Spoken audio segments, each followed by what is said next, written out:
হযরত ওমর রাদিয়াল্লাহু তাআলা আনহু বলতেন 10.5 বছর হযরত ওমর রাদিয়াল্লাহু তাআলা আনহু মুসলমানদের খলিফা ছিলেন। 10.5 বছর অর্ধ পৃথিবীর বাদশা ছিলেন হযরত ওমর রাদিয়াল্লাহু তাআলা আনহু। সারা পৃথিবীর তৎকালীন পরাশক্তি রোম পারস্য ওনার ভয়ে থরথর করে কাঁপত, বাঘে ছাগলে এক ঘাটে পানি খাইত। সেই ওমর যখন খলিফা ছিলেন মসজিদে নববীর মিম্বরে বৈশা তিনি বলতেন মাঝে মাঝে চোখের পানি ফেলে যে জানো, সাহাবীদেরকে বলতেন, আমি সেই ওমর ইসলাম গ্রহণ করার আগে আমি এক মহিলার বকরি চড়াইতাম নির্ধারিত মজুরিতে। আমি এত বোকা ছিলাম, কোনদিন আমার এই মহিলা মনিবের বকরি নিয়ে যাইতাম যতটা চড়াইবার জন্য, আসবার পরে সন্ধ্যায় কোনদিন আমি বকরিগুলো গুইন্না বুঝাইয়া দিতে পারি না।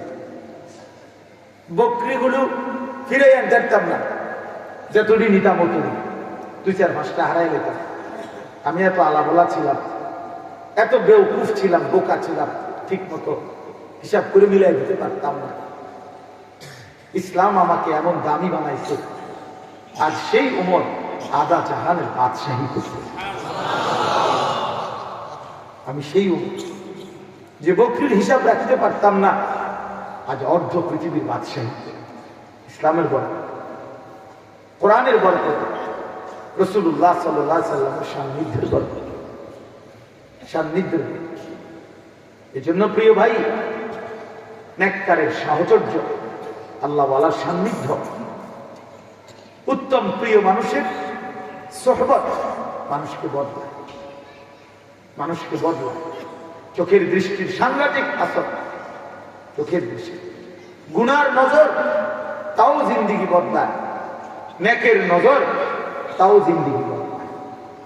নেক কাজ, নেককারের দিকে দৃষ্টি পড়লে ঈমান আমলের প্রেরণা আসে।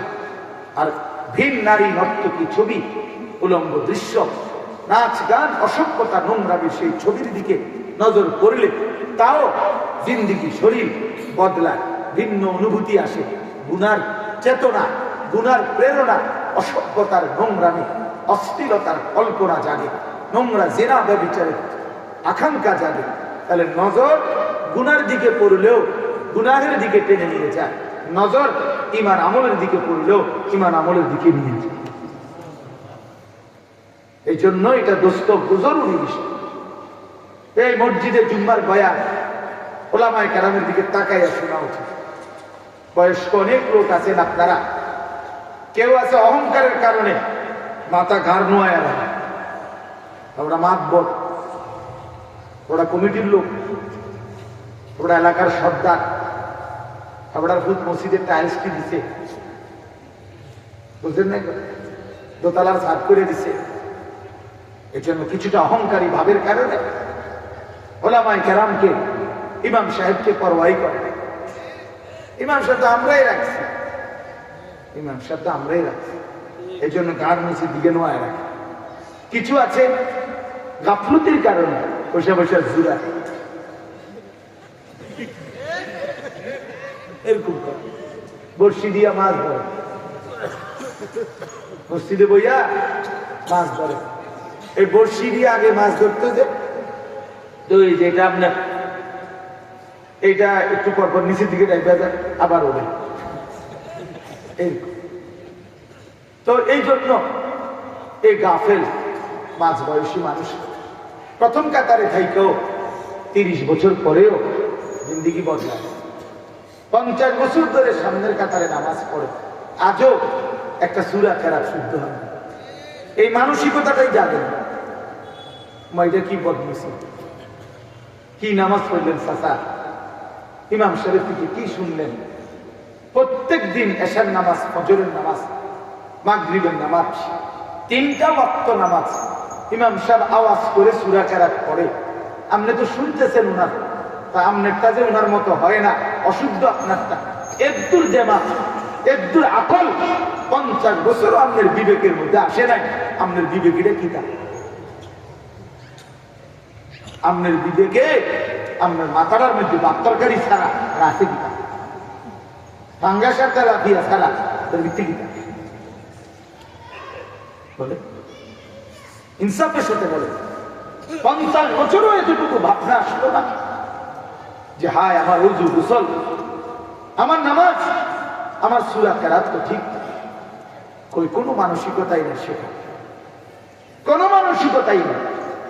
দাদা বসে বানতাম দান বানতে আসি ও দাদা মানে বিজা ধান বানলে ঢেকির মধ্যে দিলে 1000 বার এটারে ঢেকি বানলেও লাভ হয়, ধান সেপটা হইয়া যাবে বাজার চাউল বাইরে চলে যাবে। কারণ ধান যে ভিজা ধান থেকে ধান চাউল আলাদা হয়, শুকাইতে হয়। এই জন্য বাবাদের কাছে বললাম, আপনাদের অসংখ্য মানুষ জীবনটা খামখেয়ালি শেষ করে দিয়েছে।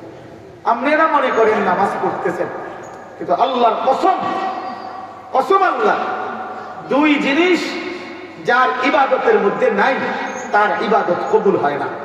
এক, ইবাদত কবুল হওয়ার জন্য ওই আমলটি শতভাগ বিশুদ্ধ হইতে হবে। রাসূলুল্লাহ সাল্লাল্লাহু আলাইহি সাল্লাম ঠিক যেভাবে শিখাইছে ওইভাবেই হইতে হবে। এর জন্য যত কষ্ট করতে হয় আপনাকে করতে হবে, যত কষ্ট করতে হবে, শুদ্ধ হইতে হবে। আপনার সূরা শুদ্ধ হইতেই হইবে।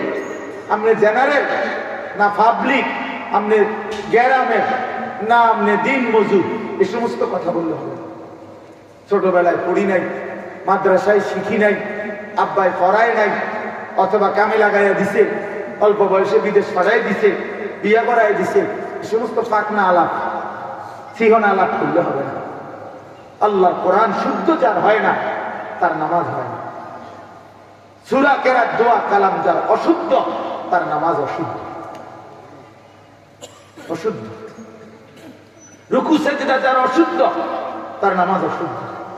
রুকু দিয়া মাথা উঠাইয়া নিচের দিকে যায় না, সেজদা একটা দিয়ে একটু উঠতে একটা দিয়া ওইটা কি সেজদা? 4 রাকাত সুন্নত পড়ছে, 1 মিনিটও লাগে না, 1.5 মিনিটও লাগে না, এটা কি নামাজ?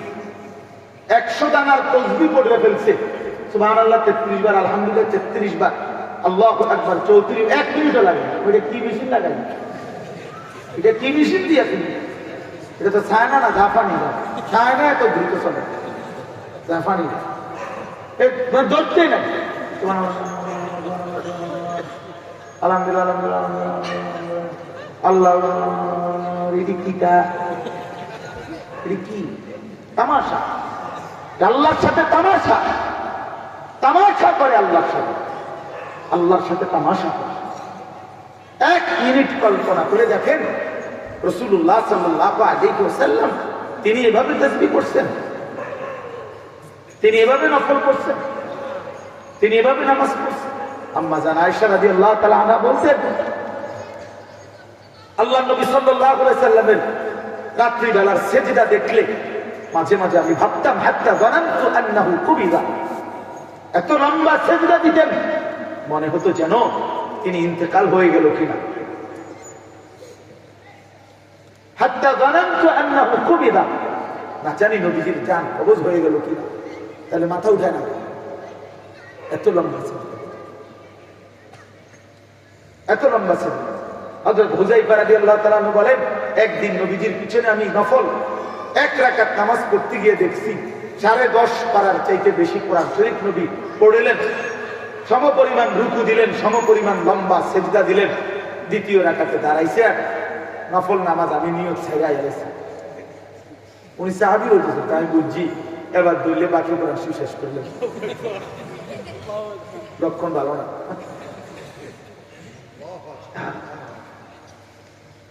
কোরআনুল কারীমের মধ্যে আছে সূরা তাহা, একটা সূরা আছে, এই সূরার তাফসীরে আছে নবী সাল্লাল্লাহু আলাইহি ওয়াসাল্লাম এরকম খুঁটির মধ্যে মসজিদে রাত্রিবেলা নামাজে কোরআন শরীফ লম্বা তেলাওয়াতের জন্য এরকম রুমাল গামছা দিয়ে ওই খুঁটি সহ কোমর সহ এভাবে বেঁধে নিতেন। আল্লাহর কসম তাফসীরে আছে, কোমর সহ খুঁটি সহ বান দিতেন। কেন? জানে ঘুমের কারণে পড়ে না যায়, সারা রাত দাঁড়িয়ে আল্লাহ কোরআন তেলাওয়াত। এজন্য আমল বিশুদ্ধ হইতে হবে, আমল বিশুদ্ধ হইতে হবে।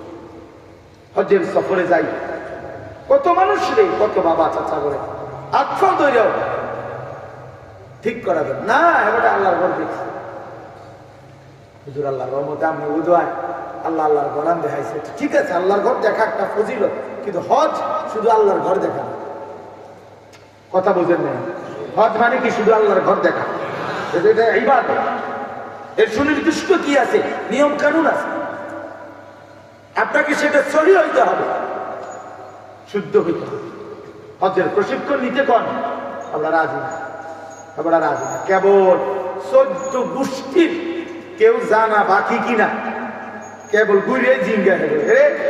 আমেরিকায় যে তোর সাসার যে একজন ওই দুঃসম্পর্কীয় তোর সাসার এক বন্ধু আছে, এবার জানাইছে তুমি, আমরা যে হজ যাইতে আছে এবার জানাইছি, এবার জানাইছি বলে 5-6 লাখ টাকা মাটি, হ্যাঁ গ্রাম সত্যি গরু জবাই করে ভাত খাওয়াইতেছে, সবাই জানো। কিন্তু আমার হজ শিখতে যে হয়, এখানের যে দোয়া কালাম নিয়ম কানুন শিখতে হয়, এর কোনো মানসিকতাই মানসিকতাই বাপ রাগ হয়ে নেই।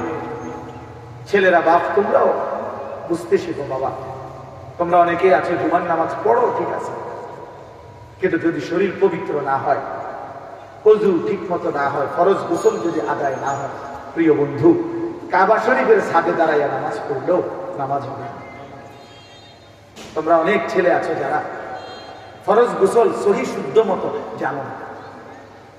ফরজ গোসল আর এমনি গোসল একরকম না।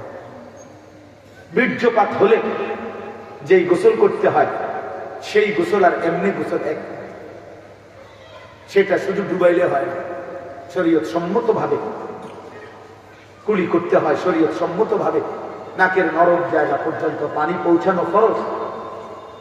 তোমরা অনেকেই জানো না কেমনে পৌঁছায়। নাকের নরম জায়গায় যে নাক প্রত্যেকের যেটুকু নড়ে এরকম ভাগ্যে, এটারে বলে নরম। প্রত্যেক মানুষের নাকের 2 অংশ, এখান থেকে এই অংশ শক্ত, এটা শক্ত, কিন্তু এই যে এটা এই যে এরকম নাড়াইলে যেটা, এইটারে বলে নাকের নরম। এইখান পর্যন্ত পানি পৌঁছে, তাহলে ওইখানে যদি পানি না যায় ফরজ গোসলের সময়, আল্লাহর কসম, তাহলে তোমার শরীর পবিত্র হবে না।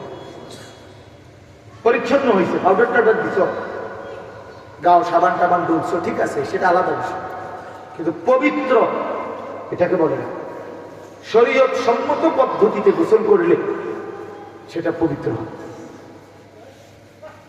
সেটা অনেক ছেলে আছে জানো না দোস্ত, এটা পদার্থ বিজ্ঞান বইয়ে নাই, জীববিজ্ঞান বইয়ে নাই,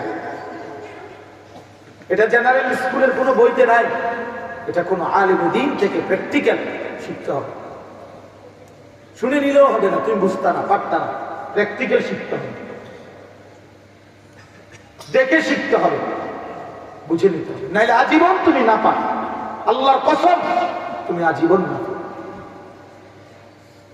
তুমি কাবা শরীফের ছাদে উঠে নামাজ পড়লো, তোমার নামাজ হবে না। তিরমিজি শরীফ হাদিসের একটা বিখ্যাত কিতাব, আল্লাহ নবী সাল্লাল্লাহু আলাইহি সাল্লাম বলেছেন, প্রথম হাদিস, লা তুকবালু সালাতুন বিগাইরি তুহুরি, পবিত্রতা ব্যতীত কোনো নামাজ কবুল হয় না।